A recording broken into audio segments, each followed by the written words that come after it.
bienvenidos a Diálogos desde la Frontera, un programa producido por el Colegio de la Frontera Norte. El tema de hoy es migración de menores por la frontera Tamaulipas-Texas y para eso tenemos a dos investigadores invitados. Tenemos al doctor Óscar Hernández del Colegio de la Frontera Norte y tenemos a la maestra Tamara Segura. Ella es egresada de la Escuela de Antropología e Historia del Norte de México. Bienvenidos al programa y me gustaría que para empezar como que se presenten y nos hablen un poco como de su recorrido académico. Bueno, soy Óscar Hernández, profesor en el Colegio de la Frontera Norte, pero adscrito a la sede Matamoros y laboro ahí realizando estudios sobre el tema de menores migrantes, especialmente aquellos menores que son mexicanos y que cruzan la frontera entre Tamaulipas y Texas específicamente, pues algunos de sus características familiares, los riesgos y algunas políticas de repatriación que existen en esta zona fronteriza. Maestra. Soy Tamara Segura, mi formación es de pedagogía. Trabajé durante el año pasado con menores migrantes locales en México y actualmente estoy trabajando en un programa con la Universidad de Texas en Austin con niños migrantes repatriados. Okay. Bueno, pues como les comentaba al inicio del programa, vamos a hablar sobre los menores migrantes. ¿Nos pueden comentar un poco de qué se trata este fenómeno social que se presenta en la frontera? Bueno, yo creo que es un fenómeno histórico en el caso de nuestra región, porque por todos los antecedentes que tenemos de vinculación México-Estados Unidos, pues no se trata de un fenómeno nuevo, como lo han promulgado recientemente los medios de comunicación a propósito del boom de los menores centroamericanos o de los menores mexicanos que también pasan constantemente. Ya desde los años de la posrevolución se ha documentado este éxodo de menores de nuestro país hacia Estados Unidos, principalmente por razones de reunificación familiar y en otros casos por cuestiones de que sus padres habían sido asesinados en México a causa de estos conflictos que tuvimos durante el movimiento armado. Pero es justamente a partir de los programas braceros, de la finalización de estos programas, que cada vez más familias y por ende menores se empiezan a involucrar en estos fenómenos, por supuesto de manera irregular, cruzando la frontera hacia Estados Unidos. Y en el ámbito académico es hasta los años 90 que se empieza a poner interés en los menores y a vérseles como sujetos interesantes, dignos de analizarse como un fenómeno en sí mismo. Maestra. Para mí la migración de menores tiene un antecedente histórico, como menciona el doctor Óscar, pero también para mí el boom comienza más fuerte es en los 80s, cuando se empiezan a legalizar ciertas personas que llegan al sur de los Estados Unidos y también que muchas personas que llegan en los 80s no alcanzan esta legalización y todavía siguen siendo ilegales en los Estados Unidos. Sin embargo, a partir del 2004, la migración en Estados Unidos se convierte en una migración un poco más fuerte a raíz de que empieza a existir este boom de estas políticas migratorias que se da a raíz de acuerdos internacionales que Estados Unidos realiza convenios con Centroamérica para hacer un poco menos visible la violencia. Bueno, vamos a ir a una pausa y al regreso vamos a hablar sobre un proyecto que están liderando ustedes, un proyecto que se hizo acerca de los menores migrantes en la frontera. Regresamos.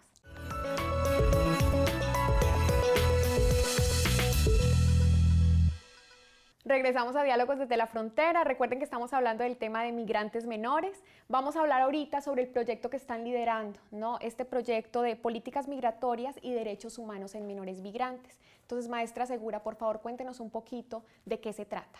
Me empiezo a involucrar a raíz de que me interesa el tema de la migración transfronteriza y especialmente los menores, porque muchos estudios hablan de que los menores los visualizan como aquellos sujetos ajenos o muy vulnerables ante estas situaciones, cuando también tienen ciertas características que los menores, a pesar de que sean menores de edad, también tienen ese raciocinio, saben manipular a la gente, saben hacer las cosas de cierta manera que pueden bueno, ellos reconocen los discursos. Por ejemplo, los menores muchas veces dicen, bueno, migro a Estados Unidos porque voy a recibir apoyo, porque voy a recibir esto, pero ellos ya van con los niños, ya llevan hijos, porque ellos ya saben que Estados Unidos los va a apoyar. Sin embargo, muchas veces las políticas migratorias pues los deporta y los considera menores de edad cuando ellos ya tienen una trayectoria familiar. Si lo vemos o lo comparamos con la migración local, los migrantes locales son ya mayores de edad cuando ellos pueden trabajar en el campo, cuando ellos pueden mantener a su familia, y muchas veces ellos empiezan a partir de los 17 años.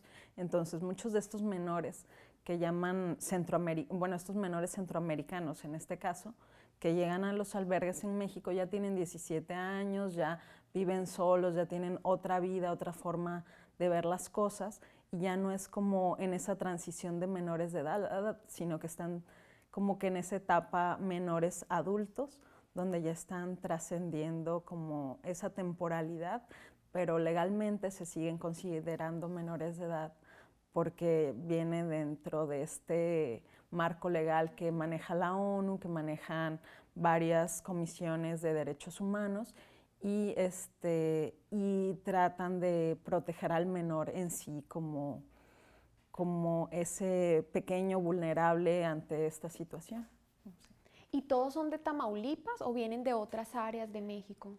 Pues yo descubrí dos perfiles. Uno que son los menores migrantes locales, que son los migrantes tamaulipecos, que son los de circuito, pero usualmente esos pasan maletas o pasan personas. Pero están los migrantes que son migrantes menores del sur, especialmente de comunidades indígenas o de ciertas comunidades como de Chiapas, Oaxaca, Guerrero, donde los menores pasan gente, pero son conectados por otros familiares a esos trabajos y ellos nada más se dedican a cruzar personas, están dentro del crimen organizado, de ciertos sectores del grupo del crimen organizado, que a su vez se dividen en otros esquemas, ¿no? Que sería importante a lo mejor visualizarlo posteriormente. Pero los menores que vienen del sur del país, pues viven con los padres, algunos sus familiares migraron, no necesariamente son hogares disfuncionales en ninguno de los dos casos, pero sí se da que la gran mayoría sea eso, ¿no? No podemos decir que sea un factor para que los menores sean migrantes o para que los menores sean coyotes, pero es un motivo que a lo mejor requeriría de un estudio más a profundidad, ¿no? Vamos a ir a una pausa y al regreso vamos a hablar sobre las características de los menores migrantes. Regresamos.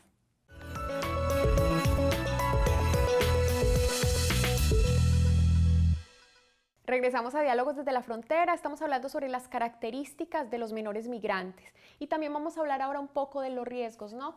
Les voy a ir haciendo como preguntas durante esta sesión como para hablar de todas estas cosas, aprovechando que ustedes han estado con los menores. ¿Qué pasa si al cruzar la frontera, o sea, no es exitoso el cruce? Es decir, si los regresan y demás, ¿qué pasa con estos menores que no vienen con un familiar y están con unos cuidadores ahí? Pues llega directamente, a partir de este año se implementó la ley de cuidado a los menores para estas deportaciones, que el oficial de protección a la infancia es el que va a llevar el caso de estos niños, los va a acompañar en todo su traslado hasta llegar a la Ciudad de México, mientras estos niños son deportados, porque la gran mayoría, si los detienen en la frontera y son centroamericanos, o sea, ellos ya se entregaron, o sea, ya están en Estados Unidos.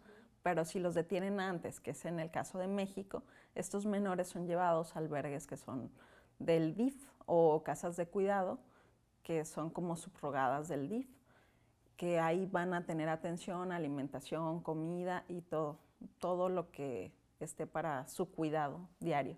Pero en el caso de si los menores son detenidos en Texas, los menores también son llevados a celdas si son menores de edad, o sea, si son bebés o son mujeres embarazadas, los llevan como a una como a la embajada de Estados Unidos, perdón, del país de origen.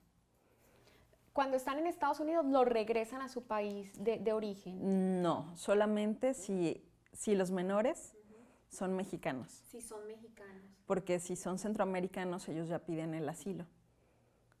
Si son mexicanos, pues sí los deportan.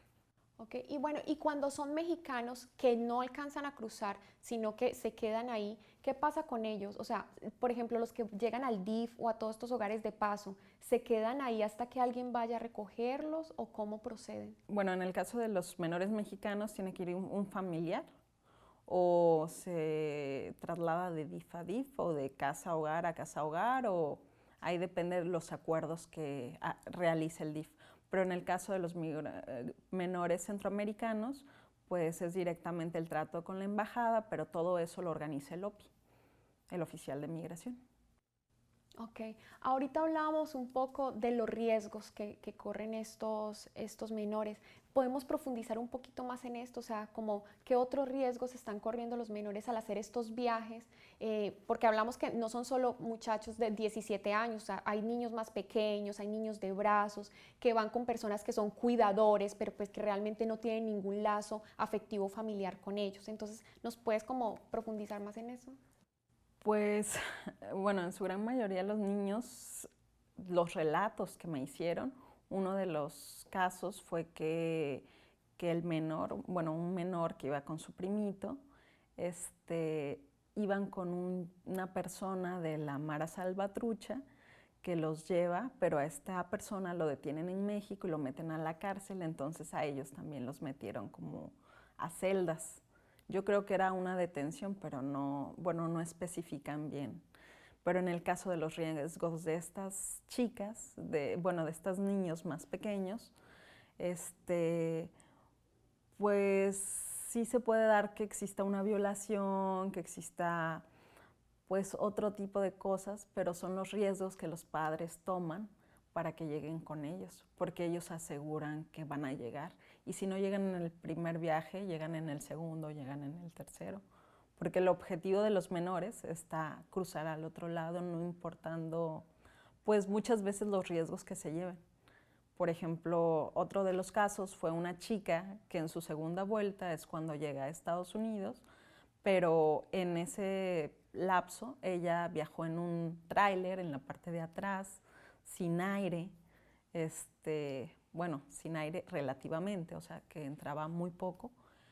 Y esta chica cuenta que casi se ahogaban, que los hombres, como ellos no tenían ventila, pues se estaban asfixiando, pero al final llegaron a un lugar y en ese lugar no puedes salir, los demás no te pueden reconocer. Pero está el caso de otros chicos que viajaron en tren al llegar a la frontera con Tamaulipas, Tamaulipas, Texas, bajan del tren, pero son secuestrados, los golpean, personas del crimen organizado y piden que los liberen, los van a liberar, pero a raíz de que ellos den cierta cantidad económica. Pero ellos no llevan, entonces se vuelve algo muy peligroso para ellos y al mismo tiempo pues un tema que no se puede resolver tan rápido, ¿no? Porque ellos no tienen teléfono de sus familiares, van a la aventura, algunos, entonces.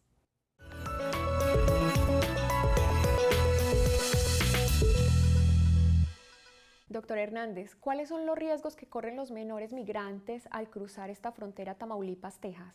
Bueno, hay un sinnúmero de riesgos.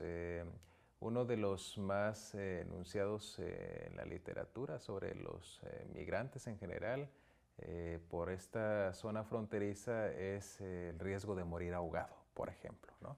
en el río Bravo. Pero, como ya se enunciaba, hay otro sinnúmero de riesgos, especialmente por lo que ha vivido México desde hace algunos años, específicamente desde el 2006, con estas políticas contra el narcotráfico, estas acciones del gobierno federal, lo que suscitó la violencia, y esto se ha traducido en el hecho de que pues diferentes grupos del crimen organizado, como es en la frontera de Tamaulipas, Texas, han monopolizado un negocio más, que es el de la migración clandestina. Y esto en sí mismo se ha vuelto un riesgo más para todos aquellos migrantes, sin importar la generación, sin importar el sexo. Pero los más perjudicados, pues definitivamente son los menores de edad, ya sea que se trate de menores centroamericanos o de menores mexicanos propiamente. ¿Por qué? Porque esto se traduce en las posibilidades de ser asaltados, las posibilidades de ser extorsionados, de ser secuestrados y pues es un riesgo latente por esta zona fronteriza. Pero también hay que reconocer, y esto con base en los relatos de algunos menores, especialmente mexicanos y de otros centroamericanos, que también hay otro riesgo más, y este es el riesgo que nos duele más en términos nacionalistas, y es el riesgo de ser justamente robados por autoridades mexicanas. Hablamos de retenes de algunos cuerpos policíacos que identifican, perfilan a los menores, ya sean centroamericanos o mexicanos, saben que están en una posición de vulnerabilidad y a cambio de dejarlos pasar, de dejarlos transitar, cosa que no se debe hacer, les piden dinero, ¿no? Entonces, hay una multiplicidad de riesgos antes, durante y después. ¿Cuál es uno de los riesgos, además de cruzar el río Bravo, de la posibilidad de morir ahogado o no, de ser mordido por algún animal, etcétera? Bueno, también es el hecho de ser abandonado por estos llamados coyotes, estos traficantes de personas, ¿no?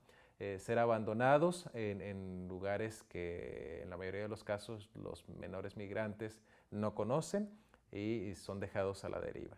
Y finalmente un riesgo que al menos no lo consideraríamos así desde una postura de las ciencias sociales, pero pues sí lo ven los menores migrantes, es el riesgo de ser encontrado y detenido por la patrulla fronteriza, por los agentes, que es algo que finalmente vivieron, o sea, no solo se quedó en el riesgo, fue un hecho en sí mismo, ¿no? Entonces, para ellos, algo que temían era justamente ese riesgo de que la migra los encontrara, cosa que se hizo realidad, ¿no? Malamente, ¿no? Entonces tenemos todo este abanico de riesgos que los menores y en otros casos sus padres asumen desde el principio cuando se elabora el proyecto migratorio. Bueno, ¿y cómo es el trato de las autoridades tanto del lado de México como del lado de Estados Unidos para estos migrantes menores? O sea, porque como que pienso, bueno, quizás porque son menores tienen un trato especial, un trato más considerado, pero ustedes que están en la zona y están investigando esto, ¿realmente sí hay un trato especial o más favorable por ser menores? Bueno, de lo que arrojó un tanto el estudio, o sea, no por el lado de los resultados de una encuesta que se diseñó y cuestionarios que se aplicaron, sino más bien por los relatos, por el trabajo más de campo, más etnográfico, es que primero hay una multiplicidad de agentes, de actores migratorios que tienen vínculo con los menores, ya sea centroamericanos o sea mexicanos. Y segundo, que esta diversidad de agentes migratorios pues se dividen en ambos lados de la frontera. Los que están en Estados Unidos, que son principalmente de la Border Patrol, y los que están en México, en especial del Instituto Nacional de Migración, como ya se mencionaba, los OPI, los Oficiales de Protección a la Infancia, o bien otras autoridades que no son propiamente migratorias, ¿no? Hablamos en el caso de los que coordinan y atienden los centros de atención a menores fronterizos, que son los albergues donde llegan los chicos deportados, chicos y chicas, ¿no? ¿Cuál es el trato? Bueno, pues esto depende de cuál es la experiencia de cada uno de los menores, ¿no? Y son experiencias divergentes. Algunos mencionan que comparativamente la migra, o sea, los agentes de la Border Patrol los trataron muy bien y por el contrario, agentes de cuerpos policíacos mexicanos no los trataban muy bien durante su tránsito, ¿no? Otros mencionan que del lado americano, cuando los detiene la Border Patrol y van a la congeladora, que son los espacios de detención temporal, cuando los agarran y luego mientras van y consultan a los consulados y luego los regresan, pues ahí los trataron mal en el sentido de que estos espacios, estos cuartos, pues son muy fríos, y suponen que a propósito bajan la temperatura y solamente les dan un jugo, un sándwich o algo por el estilo, ¿no? Los tratan muy bien comparativamente en los CAMEF, en los albergues en Tamaulipas, porque bueno, ahí les dan sus 3 comidas, ropa si no llevan suficiente, lo revisa un médico si es necesario, etcétera, ¿no? Pero hay otros que también dicen, bueno, es que acá de repente sí nos dan comida, pero no suficiente, ¿no? O fulanito me sacó la lengua, fulanito me gritó, o no me permitieron una llamada a la que tenía derecho. O sea, todo va a depender de las experiencias de cada uno de ellos finalmente, ¿no? Bueno, pues vamos a una pausa y regresamos a un bloque final con las conclusiones sobre este tema de menores migrantes.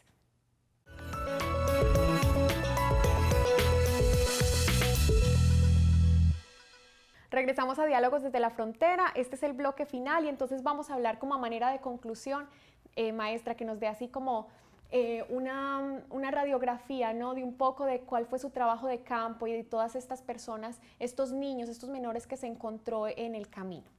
Pues más que nada fue hacer como tallercitos los llamé talleres de arte, ¿no? En parte para que me dejaran entrar al albergue y en parte para tener cierta interacción con los niños. Aunque estuve en Matamoros y Nuevo Laredo, en el albergue de Nuevo Laredo las mismas niñas me dijeron, oiga, ¿no sabe hacer algo de papel? Entonces ya empecé a interactuar con ellas haciendo pulseras, ranas o cosas que se me ocurrían. Entonces esa fue la forma de acercarme a ellas, especialmente a los menores que ya estaban en Matamoros, pues era llevarles como videos, películas para que no se aburrieran, comentar con ellos, me contaban cuentos, me escribían así como que historias, su historia, pero ya cuando los estaba entrevistando, como ahorita, también ellos se cohibían, ¿no? Entonces era como muy gracioso en ese sentido, pero eso me permitió como hacer un esquema un poco más grande de estos menores migrantes y especialmente de la migración, ¿no?